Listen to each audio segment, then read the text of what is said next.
Hi, I'm Vidya Sankar. I'm bringing the wife's light to London on the 26th of April to the Copper Box Arena. Don't forget, book your tickets. Come there, be there, enjoy the music, and most importantly, let's fight together. Okay? See you there.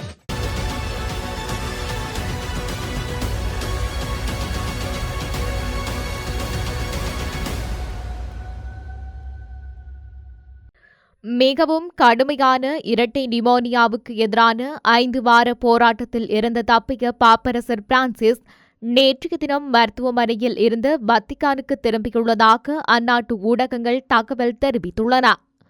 இதன்படி அவர் 2025 பிப்ரவரி 14ஆம் திகதிக்கு பிறகு முதல் முறையாக பொதுவில் தோன்றியுள்ளார். 88 வயதான Pope டோமின் எமில்லி மருத்துவமனையில் இருந்து நேற்று நண்பகல் வெளியேறியுள்ளார். இந்த நிலையில் மருத்துவமனையில் இருந்து திரும்பியிருந்தாலும் அவரது வயதான உடல் முழுமையாக குணமடைக்க இன்னும் நிறைய காலம் எடுக்கும் என்று அவரது மருத்துவர்கள் தெரிவித்துள்ளனர். இதனால் வத்திக்கானில் மேலும் 2 மாதங்கள் ஓய்வெடுக்க அவர்கள் பரிந்துரைத்துள்ளனர். அத்துடன் பெரிய அல்லது மன அழுத்தமான கூட்டங்களை தவிர்க்குமாறு அவரிடம் கூறியுள்ளனர். இதனால் வரும் மாதங்களில் பிரான்சிஸ் எவ்வளவு செயல்பாடுகளை மேற்கொள்வார் என்பது தெளிவாக தெரியவில்லை என்று தகவல்கள் தெரிவித்துள்ளன. லெபனானில் இருந்து ஏவப்படும் ஏவுகணை தாக்குதல்களுக்கு உரிய பதிலடி கொடுப்பதாக இஸ்ரேல் அறிவித்துள்ள நிலையில் அந்நாட்டின் பிரதமர் நவாப் சலாம் லெபனான் ஒரு புதிய போரின் விளிம்பில் தத்தளித்து வருவதாக எச்சரித்துள்ளார். தெற்கு எல்லையில் திடீரென்று உருவான ராணுவ நடவடிக்கைகளுடன் தொடர்புடைய அபாயங்களை கருத்தில் கொண்டே அவர் இவ்வாறு குறிப்பிட்டுள்ளார். அந்த வகையில் தெற்கு எல்லையில் உருவாகியுள்ள ராணுவ நடவடிக்கைகள் லெபனான் மற்றும் அதன் மக்களை பழிவாங்கும் என்றும் அவர் அச்சம் வெளியிட்டுள்ளார்.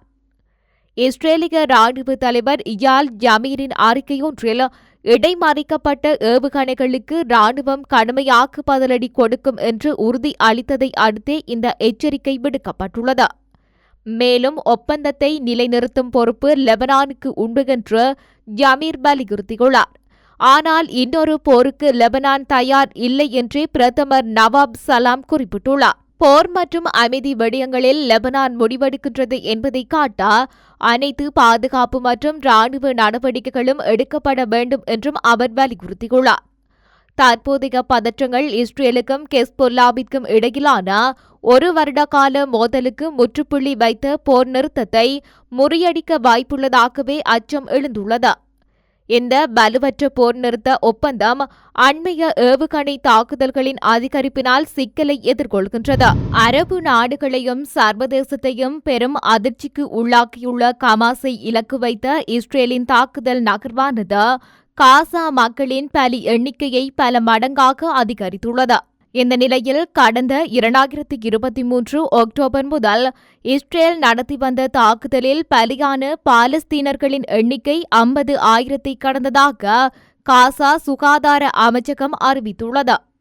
இஸ்ரேல் மற்றும் கமாஸ் இடையேயான போர் நிறுத்தம் கடந்த மார்ச் 1ஆம் திகதி முடிவுக்கு கொண்டு வந்தது. இதனை அடுத்து மீண்டும் போரின் உக்கிரகம் அதிகரிக்க ஆரம்பித்துள்ளது. கடந்த 5 நாட்களில் மாத்திரம் காசாவில் 600க்கும் மேற்பட்டோர் இஸ்ரேலிய தாக்குதல்களில் கொல்லப்பட்டதாக கூறப்படுகின்றது. மேலும் லெபனான் மீதும் இஸ்ரேலிய சமீபத்திய தாக்குதலில் ஏராளமானோர் கொல்லப்பட்டுள்ளனர். கடந்த 24 மணி நேரத்தில் பதிவான 41 உயிரிழப்புகளையும் சேர்த்து தற்போது மொத்த பலி எண்ணிக்கை 50,021 ஆக உயர்ந்துள்ளதாக கூறப்பட்டுள்ளது. மேலும் அதன் அறிக்கையில் இதுவரை 1,13,000க்கும் மேற்பட்டோர் போரில் காயமடைந்துள்ளதாக தெரிவிக்கப்பட்டுள்ளது. தென்கொரியாவில் ஏற்பட்ட காட்டுத்தீ காரணமாக 4 பேர் பலியாகியுள்ளதாக அந்நாட்டு ஊடகங்கள் செய்தி வெளியிட்டுள்ளன. தென்கொரியாவின் தெற்கு பகுதிகளில் குறித்த காட்டுத்தீ வேகமாக பரவி வருவதாக தெரிவிக்கப்படுகின்றது. குறித்த பாதிப்பால் நூற்றுக்கணக்கானோர் தங்கள் வீடுகளை விட்டு இடம்பெயர்ந்துள்ளதாக கூறப்படுகின்றது. காட்டுத்தீ காரணமாக அங்கு அவசர நிலை பிரகடனம் செய்யப்பட்டுள்ளது.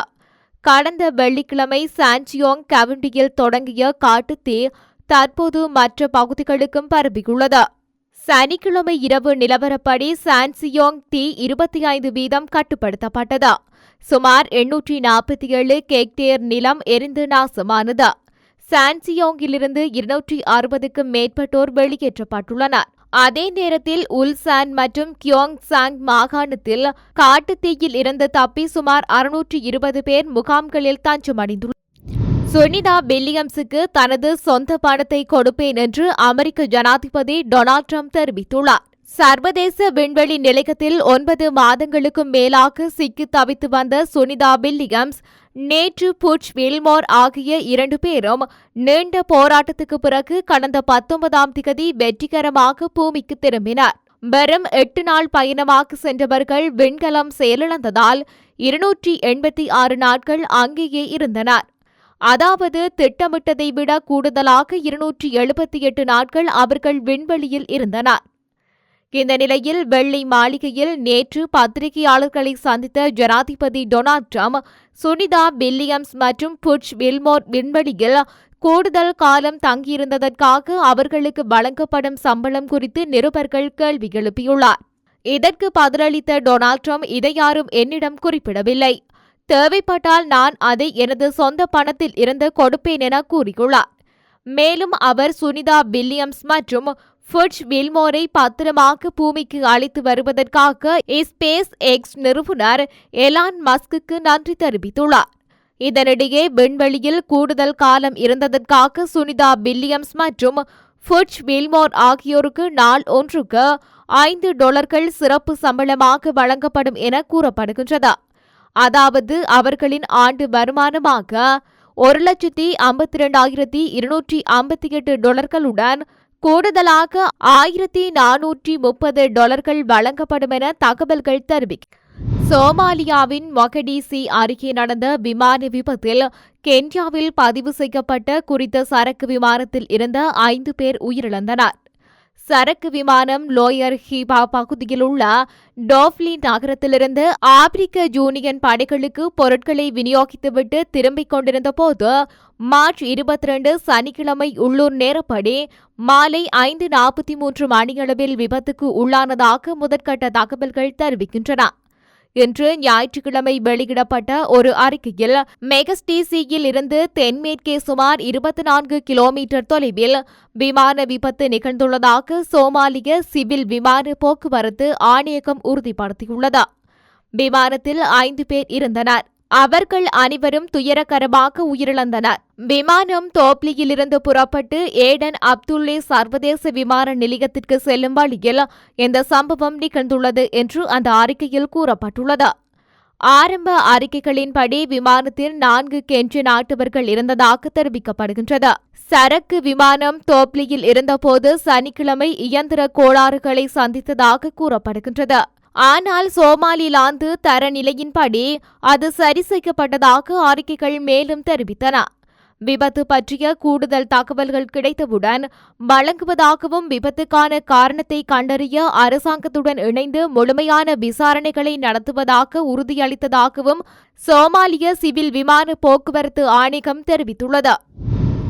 நமீபியாவில் முதல் பெண் ஜனாதிபதி என்ற பெருமையை நெடும்போ நந்தி தைத்வா என்ற பெண் பெற்றுள்ளார். ஆப்பிரிக்க நாடான நமீபியாவில் கடந்த ஆண்டு நவம்பர் மாதம் நாடாளுமன்ற தேர்தல் நடைபெற்றது.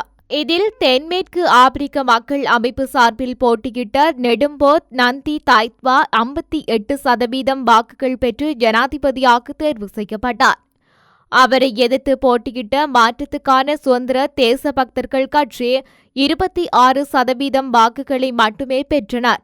இந்த நிலையில் தலைநகர் வின்கோயிக்கில் உள்ள நாடாளுமன்றத்தில் அவரது பதவியேற்பு விழா நடைபெற்றுள்ளது.